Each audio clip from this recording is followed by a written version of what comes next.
Okay, we're going to try again on Eeyore loses his tail and Pooh finds one. I've tried to start this two times and made too many mistakes, so I'm going to try again. The old gray donkey Eeyore stood by himself in a thistly corner of the forest, with his front feet well apart, his head on one side, and thought about things. Sometimes he thought sadly to himself, why? And sometimes he thought, wherefore? And sometimes he thought, inasmuch as which? And sometimes he didn't quite know what he was thinking about. So when Winnie the Pooh came stumping along, everyone was very glad. Not everyone, Eeyore was very glad to be able to stop thinking for a while in order to say, how do you do, in a gloomy manner to him. And how are you? Said Winnie the Pooh. Eeyore shook his head from side to side. Not very how, he said. I don't seem to have felt at all how for a long time. Oh dear, dear, said Pooh. I'm sorry about that. Let's have a look at you.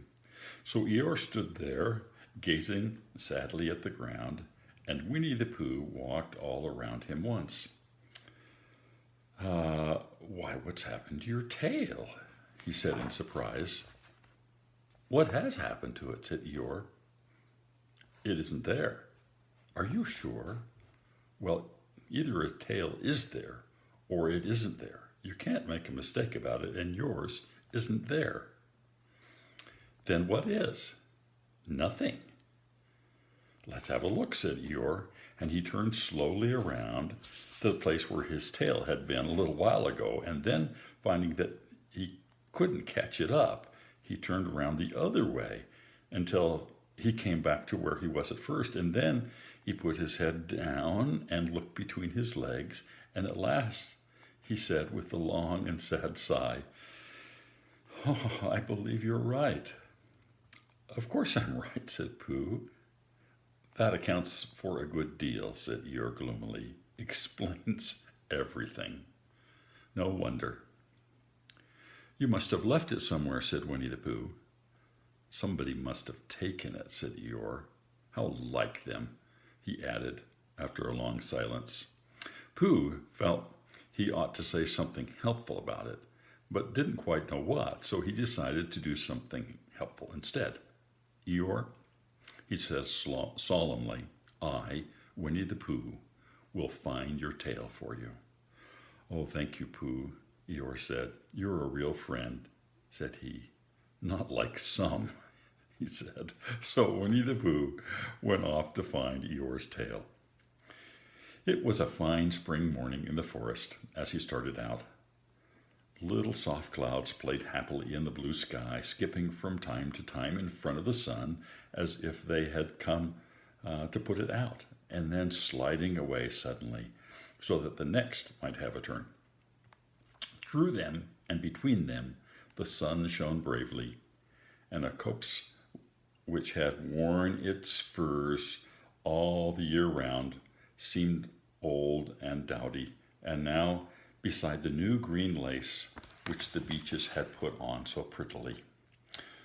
Through copse and spiny marched the bear, down upon the slopes of grouse and heather, and over rock beds of streams and steep banks of sandstone into heather again, so at last, tired, hungry, to the 100-acre wood, for it was in the 100-acre wood that Owl lived.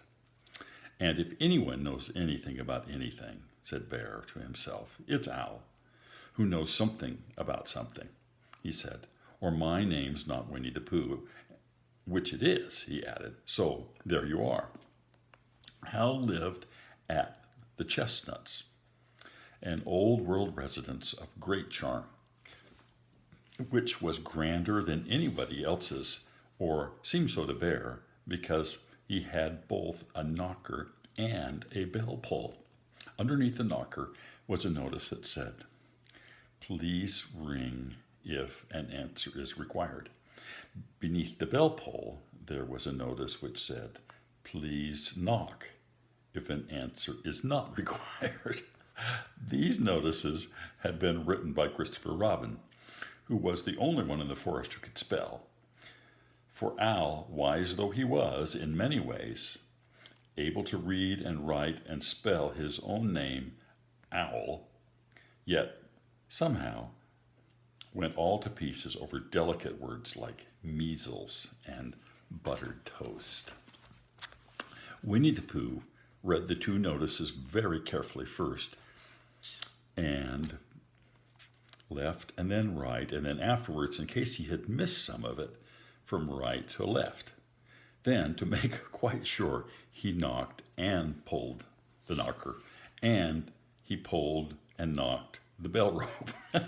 And he called out in a very loud voice, "Owl, I require an answer. It's Bear speaking." And the door opened, and Owl looked out. "Hello, Pooh. How's things?" "Terrible and sad," said Pooh, "because Eeyore, who is a friend of mine, has lost his tail, and he is moping about it. So could you very kindly tell me how to find it for him?" "Well," said Owl, "the customary procedure in such cases is as follows."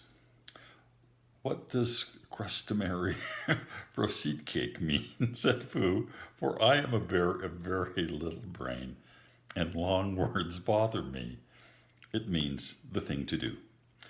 "As long as it means that, I don't mind," said Pooh humbly. "The first thing to do as follows. First, issue a reward. Then," "Just a moment," said Pooh, holding up his paw. What do we do to do this?" "What are you saying?" "You sneezed just as you were going to tell me." "I didn't sneeze." "Yes, you did." "Owl?" "Excuse me, Pooh. I didn't. You can't sneeze without knowing it. Well, you can't know it without something have been sneezed." "What I said was, first issue a reward." "There you did it again," said Pooh sadly. "A reward?" said Owl very loudly. "We write a notice to say that we will give a large something to anybody who finds Eeyore's tail." I see, said Pooh, nodding his head. "Talking about large somethings," he went on dreamily, "I generally have a small something about now." This time in the morning, and he looked wistfully at the cupboard in the corner of Owl's parlor. "Just a mouthful of condensed milk, or what not, or perhaps a lick of honey." "Well then," said Owl, "we write out this notice and we put it up all over the forest." "A lick of honey," murmured Bear to himself, or not, as the case may be, and he gave a deep sigh and tried very hard to listen to what Owl was saying. But Owl went on, using longer and longer words until at last he came to where he started, and he explained that the person to write out this notice was Christopher Robin. That it was he who wrote the ones on my front door for me. Did you see them, Pooh? For some time now, Pooh had been saying yes and no in turn with his eyes shut to all that Owl was saying. And having said yes, last time, he said no, not at all, now, without really knowing what Owl was talking about. "Didn't you see them?" said Owl, a little surprised. "Come, let's look at them now." So they went outside, and Pooh looked at the knocker and the notice below it, and he looked at the bell rope and the notice below it. And the more he looked at the bell rope, the more he felt that he had seen something like it somewhere else, sometime before. "Handsome bell rope, isn't it?" said Owl. Pooh nodded. "It reminds me of something," he said, "but I can't think what." "Where did you get it?" "Oh, I just came across it in the forest. It was hanging over a bush, and I thought first somebody lived there, so I rang it and nothing happened. And then I rang it again very loudly, and it came off in my hand, and nobody seemed to want it. So I took it home, and..." "Owl," said Pooh solemnly, "you made a mistake. Somebody did want it." "Who?" Eeyore, my dear friend Eeyore. He was, he was fond of it. Fond of it? Attached to it, said Winnie the Pooh sadly. So with these words, he unhooked it and carried it back to Eeyore. And when Christopher Robin had nailed it in the right place again, Eeyore frisked about in the forest, waving his tail so happily that Winnie the Pooh came over all funny and had to hurry home for a little snack or something to sustain him. And wiping his mouth, half an hour afterwards, he sang to himself proudly, "Who found the tail?" "I," said Pooh, "at 1:45." Only it was 11:15, really. "I found the tail." That's the end.